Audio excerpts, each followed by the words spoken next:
Deputy speaker sir, Haryana प्रदेश के किसान, मजदूर, व्यापारी, कर्मचारी, युवा खिलाड़ी, महिला, सैनिक, पूर्व सैनिक, सभी के हितों की रक्षा करने वाले सौम्य लोकप्रिय मुख्यमंत्री नायब सिंह सैनी जी के नेतृत्व में जो सरकार चल रही है, विपक्षी दल ने उसके खिलाफ अविश्वास प्रस्ताव इस विधानसभा में रखा है। मैं इसके विरोध में खड़ा हुआ हूं और जिन विषयों को लेकर विपक्ष ये प्रस्ताव लेकर आया है, अभी तक दो वक्ता बोले हैं, दोनों के 20 पॉइंट है, मैंने वैसे गिन लिए और 20 में भी दोनों में कोई अंतर नहीं है। एक ही विषय को बार बार रिपीट करेंगे, सभी लोग भी करेंगे। मैं भी बाद में बोल सकता था, मन भी यही था, परंतु मुझे डाउट है कि ये विपक्ष के लोग पहले तो विधानसभा से नियम करने के बाद बाहर नहीं जा रहे थे, अब आपको मार्शल लगाने पड़ेंगे, अब ये रुकने के नहीं।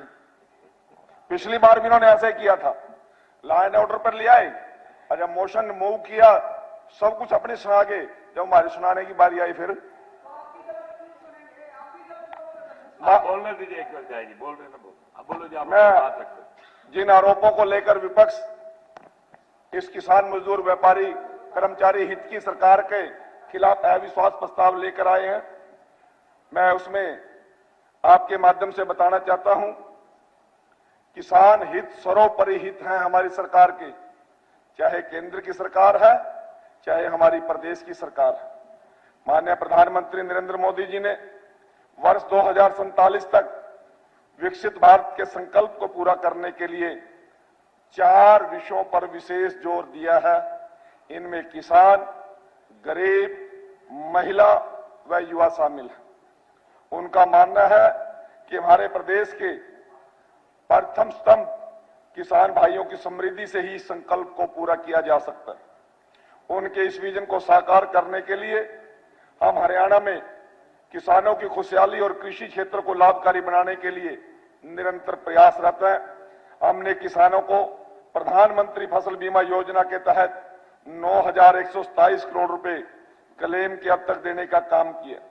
अब किसानों को फसल खराब होने पर जो विपक्ष बार बार ये बात उठा रहा है, तुरंत मुआवजा मिल रहा है। हरियाणा में बीते 11 वर्षों में फसल खराबे के लिए 6,601 करोड़ रुपए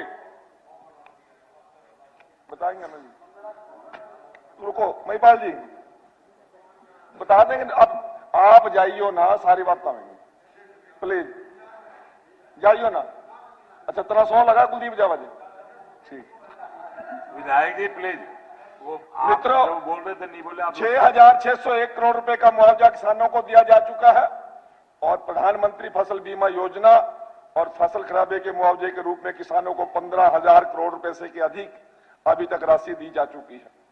मैं आपके माध्यम से बताना चाहता हूं, माननीय उपाध्यक्ष महोदय, किसानों को अपनी फसल बेचने के लिए एक खरीद एप्लीकेशन द्वारा घर बैठे ई गेट पास बनाने की सुविधा देने वाली कोई सरकार है तो हमारी सरकार है, और उनकी फसल का खरीद का भुगतान 48 घंटे के अंदर देने वाली कोई सरकार है तो नायब सिंह सैनी जी की सरकार है। और पूरे देश के अंदर ऐसी प्रथम सरकार है जिसने किसान की प्रत्येक फसल को एमएसपी में खरीदने का वादा किया और केवल वादा नहीं किया, उनको खरीद कर भी दिखाया और किसान के खाते में उसकी पेमेंट पहुंचाने का भी काम किया तो नायब सिंह सैनी जी की सरकार। हमने पट्टेदार किसानों को, और ये अशोक अरोड़ा जी इस बात को अच्छी तरह जानते हैं, भाई मनदीप चट्टा जी यहां पर बैठे हैं और ये भाई देवेंद्र हंस भी बैठे हैं, सबसे ज्यादा मामला पट्टेदारों का इन लोगों को फेस भी किया और लड़े भी हैं। किसानों को, पट्टेदार किसानों को भूमि मालिकों के बीच विश्वास बहाल किया। पहले जमीन के कब्जेदार मुआवजे इत्यादि को लेकर विवाद होते रहते थे, अब कृषि भूमि पट्टा एक्ट लागू करके इन विवादों को जड़ से खत्म कर दिया। इस प्रकार हमने सामलात भूमि पर 20 वर्षों से काबिज कृषक पट्टेदारों को उस भूमि का मालिकाना हक देने का काम नायब सिंह सैनी जी की सरकार ने किया। मैं आप लोगों को बताना चाहता हूं, आज ये पॉल्यूशन की बात करते हैं, अपने टाइम में जब टाइम था किया कुछ नहीं। आज प्रणाली प्रबंधन के अंदर सबसे ज्यादा यदि कोई सरकार कामयाब है तो हरियाणा की सरकार है। प्रोत्साहन राशि 1000 से बढ़ाकर 1200 रुपए प्रति एकड़ की यदि किसी ने की है तो वो नायब सिंह सैनी जी की सरकार ने की है। और 1434 करोड़ रुपए की हमने किसानों को प्रोत्साहन राशि पराली अवशेष न जलाने के लिए उनको प्रोत्साहन के रूप में देने का काम किया। किसानों की फसलों की मौसम की मार से बचाने के लिए मुख्यमंत्री बागवानी बीमा योजना शुरू की है।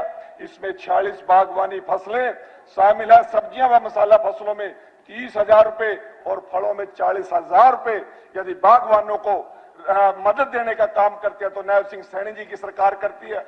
मैं जिस क्षेत्र में मैं रहता हूं, जहां से मैं पहले विधायक रहा, वो शाहबाद एरिया आलू का सबसे बड़ा एरिया था। वहां पर आलू का किसान हर वर्ष परेशान रहा करता था। ये सभी लोग इस बात को अच्छी तरह जानते हैं।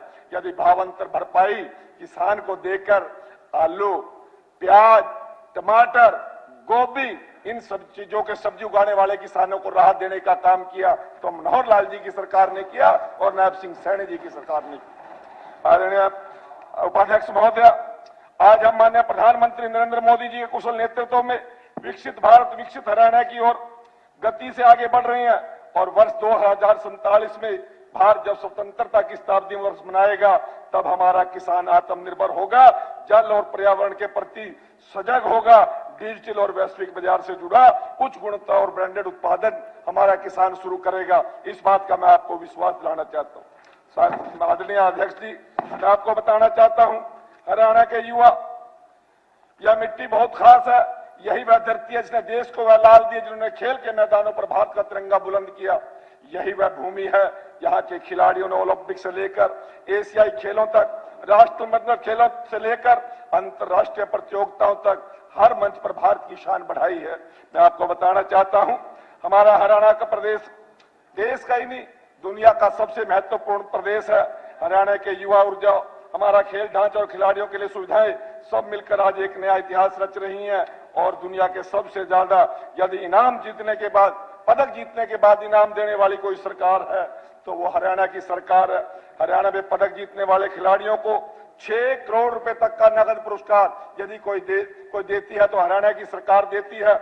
हमने अब तक खिलाड़ियों को 641 करोड़ रुपए के नगद पुरस्कार देने का रिकॉर्ड बनाने का काम किया। एशियन यूथ गेम्स के पदक विजेता खिलाड़ियों को स्वर्ण पदक जीतने पर 1 करोड़ 30 लाख रुपए, रजत पदक जीतने पर 75 लाख रुपए और कांस्य पदक जीतने पर 37,50,000 रुपए नगद पुरस्कार दिया जाता है। यही नहीं, हर प्रतिभागी खिलाड़ी को 3,75,000 रुपए की राशि से सम्मानित भी किया जाता है ताकि वो खिलाड़ी अपनी तैयारी कर सके। अब बात कर रहे हैं मेरे साथी कानून व्यवस्था की, बात करते हैं बढ़ते हुए गुंडागर्दी की, बात करते हैं गैंगस्टर की। यदि मुंह जुबानी बात करनी है तो कोई भी करेगा, यदि आंकड़ों से बात करनी है तो फिर आंकड़े लेकर आने चाहिए। एक भी आंकड़ा पास नहीं है, कुछ भी कह देंगे फला गैंगस्टर। ये केवल, मैं पिछली बार भी सदन में यहीं से बोला था, केवल हरियाणा के औद्योगिक क्षेत्र में काम करने वाले उद्योगपतियों का मनोबल तोड़ना है, व्यापारियों का मनोबल तोड़ना है और उन गैंगस्टरों का हौसला बढ़ाने के लिए ये बार बार ये बात की जा रही है, जबकि हरियाणा की पुलिस उन गैंगस्टरों को गुद्दी से पकड़कर सलाखों के पीछे भेजने का काम कर रही है।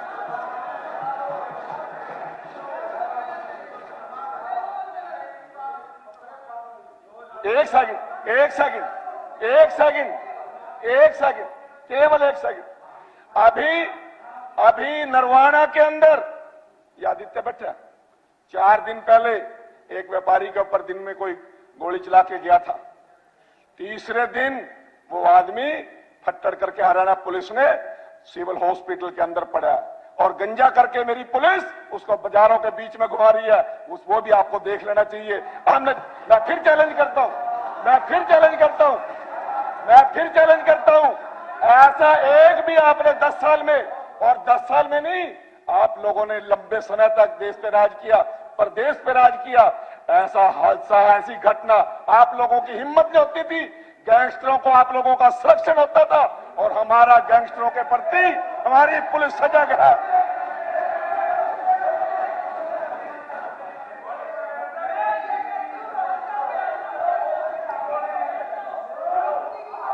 देखिए, जब एक मिनट देखिए जब स्पीकर सर, आप बोलिए। स्पीकर सर, उपाध्यक्ष जी, अभी तो मैं अगला पेज खोलूं। कुलदीप यार, वत्स साहब आप बैठिए, वत्स साहब बैठिए, आप मंत्री शुरू कीजिए। ऐसा ना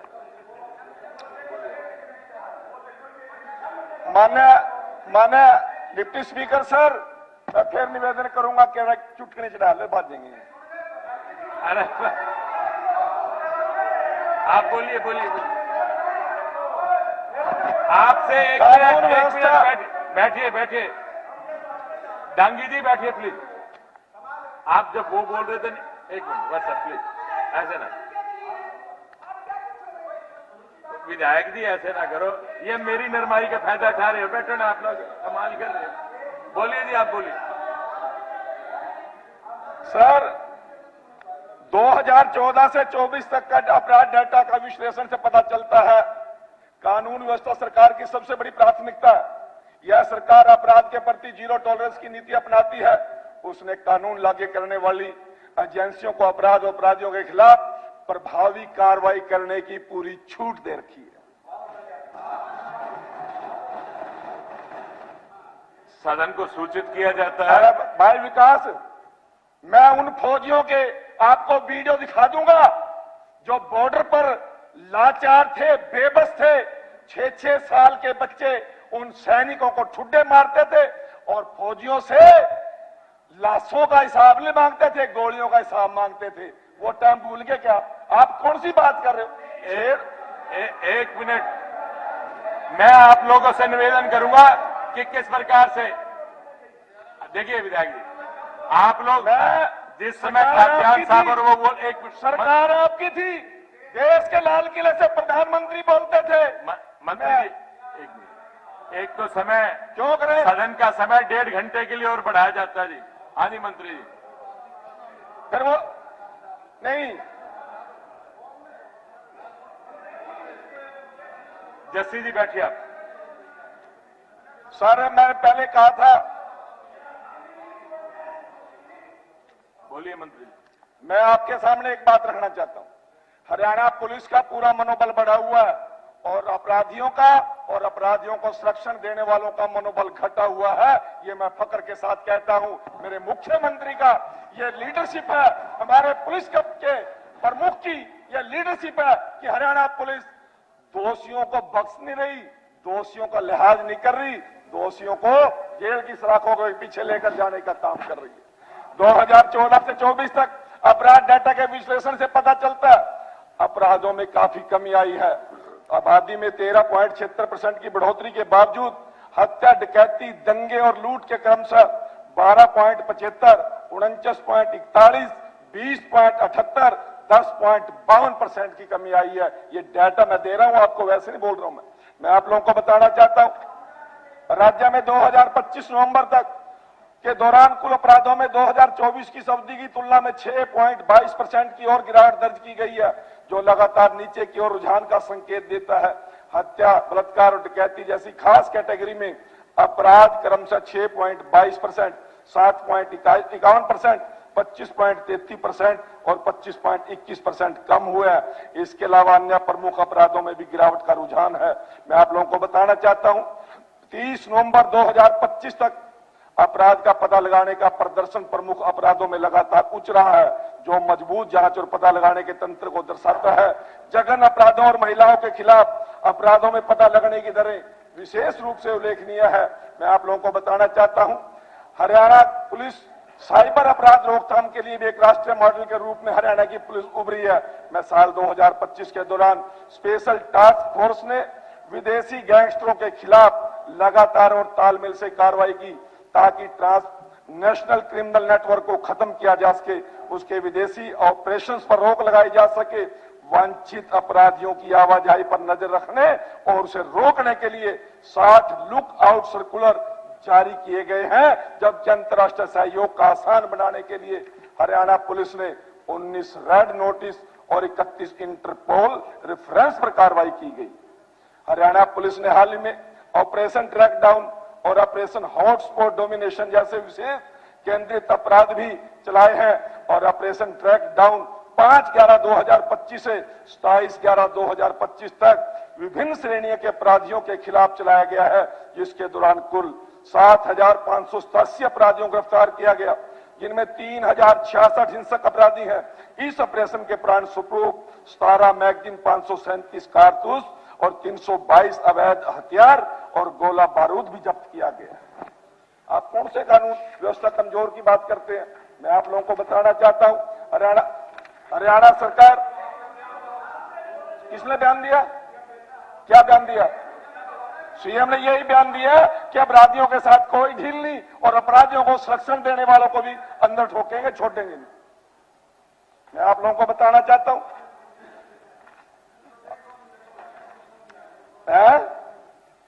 अभी बहुत शोर मचा रहे हैं, भाई कुलदीप रुक जा 2 मिनट के लिए, बहुत शोर मचा रहे हैं कि सरकार चोरी होगी, वोट चोरी होगी। बिना बात का, बिना किसी सबूत का आरोप है।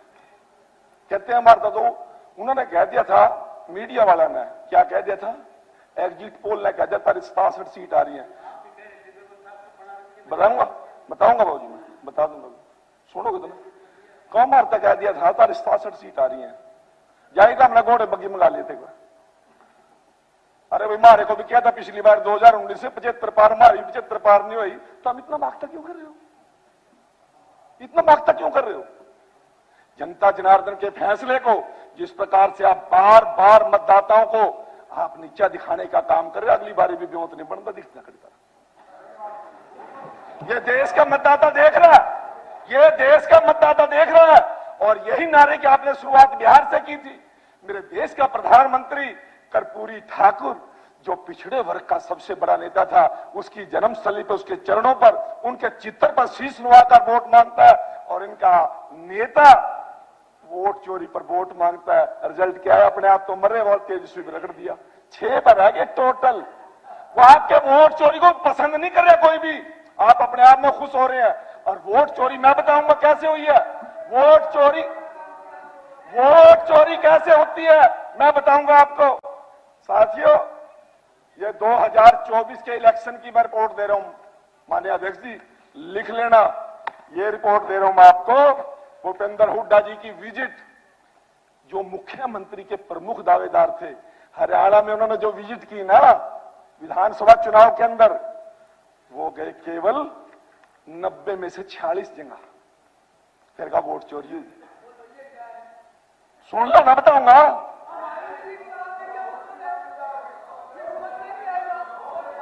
आपको समझ आ जाएगी, बैठ जाओ आप। कमाल है सर, ये क्या बात कर रहे हैं? बैठ गए, तारा समझ में नहीं आ रही, बता रहा हूं। हुड्डा जी नरवाने में वोट मांगने नहीं गए, कैथल में वोट मांगने नहीं गए। 90 में से 44 जगह तो वोट ही मांगने नहीं गए, फिर कह रहे वोट चोरी होगी। क्यों नहीं मांगने गए? इसके पीछे क्या कारण है? ये कांग्रेस ने आत्म मंथन करना चाहिए। और मेरा हरियाणा प्रदेश का मुख्यमंत्री, जस्सी जी बैठिए बीच में, मेरे हरियाणा प्रदेश का मुख्यमंत्री, बैठ जाइए जस्सी जी। नहीं बिल्कुल बैठिए, बैठ जाइए, विधायक जी बैठिए, ये भागेंगे, बैठिए विधायक जी। आप सुनो जी, नहीं बैठिए आप। हल्ला किसी बात का हल्ला गुल्ला नहीं होगा, बैठिए आप लोग, बैठिए। मंत्री शुरू कीजिए आप। अरे आप बैठिए।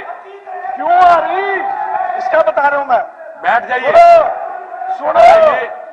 सुनो स्पीकर सर, सुन लो। तेरी जवाब तो बोल ली अपनी बारी में। नहीं बोल ली अपनी बारी में। एक मैं आप लोगों को बताना चाहता हूं, 90 में से 44 जगह तो अगले वोट मांगने नहीं गए, और मेरा मुख्यमंत्री 90 में से 78 विधानसभा क्षेत्रों में जाके वोट मांगता है, पल्ला पसारता है, झोली पसारता है, किए हुए काम गिनाता है, लोगों से लाड करता है, रात के 2 बजे मिलता है, और ये लोग सूर्यास्त और हुड्डा की टीम मस्त वोट करा मिले जुआरी, वोट को कभी भी मंत्री जी ऐसे वोट तो मांगनी पड़ती है। मैं आप लोगों को बताना चाहता हूं, मेरे देश का प्रधानमंत्री, कुरुक्षेत्र में, सोनीपत में, हिसार में, पलवल में, चार लोकसभा क्षेत्रों में जाके पल्ला पसारता है। मंत्री जी एक मिनट, हुड्डा साहब बोल रहे हैं। मेरा नाम ले रहा है, आप बोले जा रहे हो, बोल जो मैं जवाब दूंगा ना। ये कह रहा है भाई मैं इतनी जगह नहीं गया, ये मुख्यमंत्री जी इतनी जगह गए। कोई बात नहीं, वोट कितनी आई तुम्हारी, कितने परसेंट? सरकार की बात छोड़, वोट की बात है, कितने परसेंट आई? और कांग्रेस की कितने परसेंट आई? वाह भाई वाह, वाह भाई वाह। परसेंट बराबर है, फिर ये वोट चोरी नहीं कह सकते आप। ये वोट चोरी नहीं है, ये मैंने कहवानी थी आपसे, यही पे कहवानी थी। ये वोट चोरी नहीं है, जो बराबर की वोट आ रही है तो फिर वोट चोरी कहाँ है जी? फिर ये क्यों करा फड़ा रहे हैं? डांगी साहब बैठिए, आप बैठिए, हुड्डा साहब बोल रहे हैं, बैठिए। मना करो, वोट चोरी नहीं हुई। मना करो वोट इनसे, या तो ये कहो कि हमारी वोट चोरी आई है, या फिर न्यू को अगर था वोट चोरी की हम बात नहीं करेंगे। मेरे देश के प्रधानमंत्री, आप बैठिए मैडम, बैठ जो भी जाइए। तक 7% वोट का फर्क पड़ा हो, कोई स्टेट में बता दो, किसी स्टेट में बता दो। हुड्डा जी एक मिनट भाई। कपूर जी एक मिनट, कपूर जी। मंत्री जी। मौसम, अरे भाई मौसम बनना छेड़ा। ये कहते हैं कि वोट चोरी होगी। अरे बताऊंगा, अभी रुक जा। लोकसभा चुनाव के दौरान देश का सबसे बड़ा उद्योगपति, कांग्रेस पार्टी का युवा नेता, जो अपने आप में एक दम रखता है, नवीन जिंदल कांग्रेस छोड़ गया, माता सावित्री जिंदल कांग्रेस छोड़ गई और आरोप लगा के छोड़ के गए कि पिछले 5 साल से इस टीम ने हमारी कोई पूछ नहीं करी।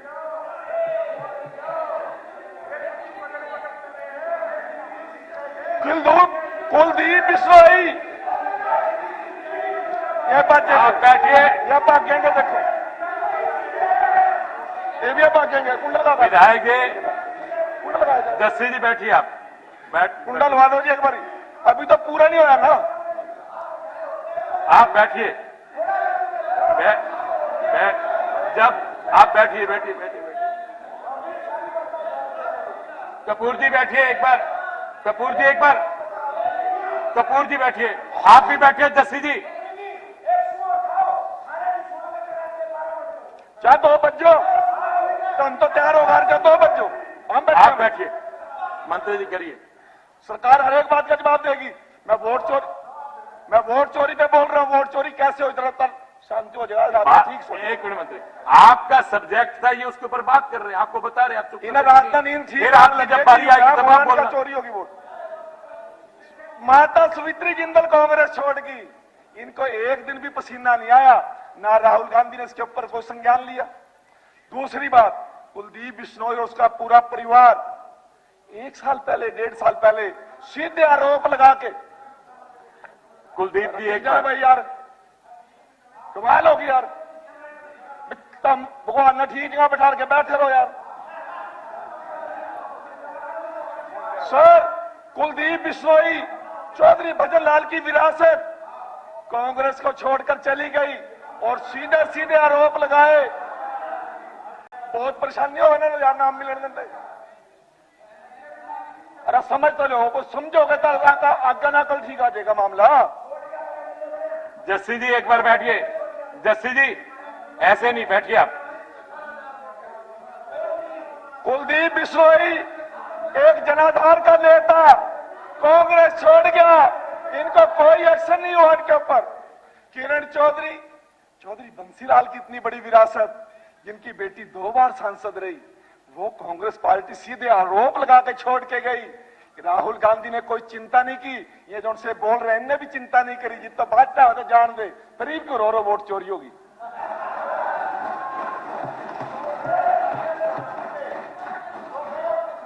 तारा जगह ठीक कर गया वहां, तारा इलाज करके ना, तारे वाले इलाज ठीक कर गया वहां।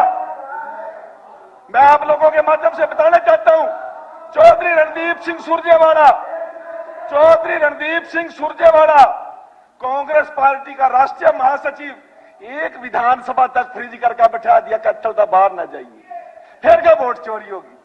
अरे शैलजा जी दलित समाज की इतनी बड़ी नेता, उसको अपमानित करके वोट मांगने के लिए मजबूर किया, उसको घर बिठा दिया, फिर करे वोट चोरी होगी?